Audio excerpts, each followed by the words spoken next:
To say it was a massive weekend of motorsport is an understatement, with almost a dozen Australian drivers competing in Tier 1 events overseas. Let's get into it.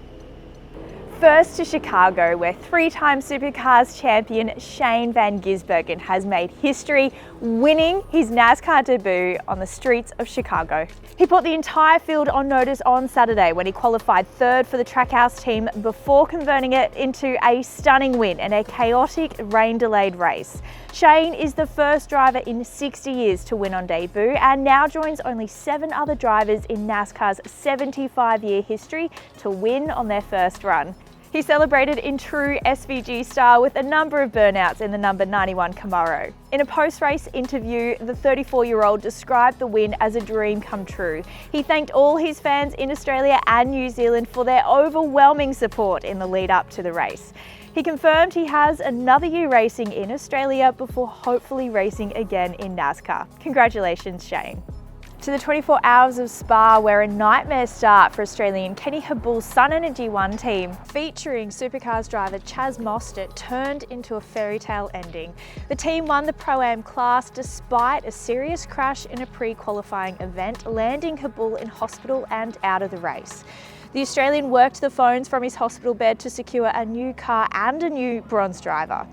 Fellow Australians Grove Racing finished 13th in their class.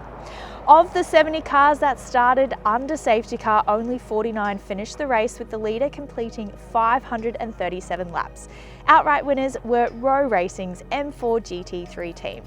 However, the weekend was overshadowed by the death of Dutch driver Delano van 't Hoff. The 18-year-old was racing in one of the support categories. He collided with a barrier during heavy rainfall and poor visibility. To Austria, where Max Verstappen cruised to victory in a drama-filled race riddled with safety cars.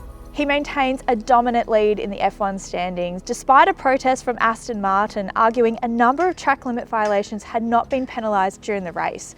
His Red Bull teammate Sergio Perez made a charge from 15th to also finish on the podium on Sunday.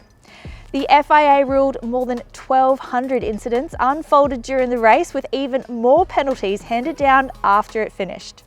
In IndyCar, Alex Palau's dominant run continued with a win in Sunday's Honda Indy 200 at Mid-Ohio Sports Car Course.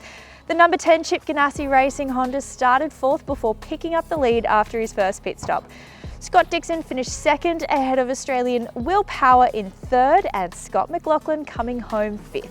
And coming up this weekend is the British Grand Prix for Formula One, the Kazakh GP for MotoGP, the WEC Monza 6 Hour, and back home in Australia, Supercars heads to Townsville for the NTI 500. And if you're going to the event, don't forget to go to the after party at the Mad Cow Tavern. I'll see you next week.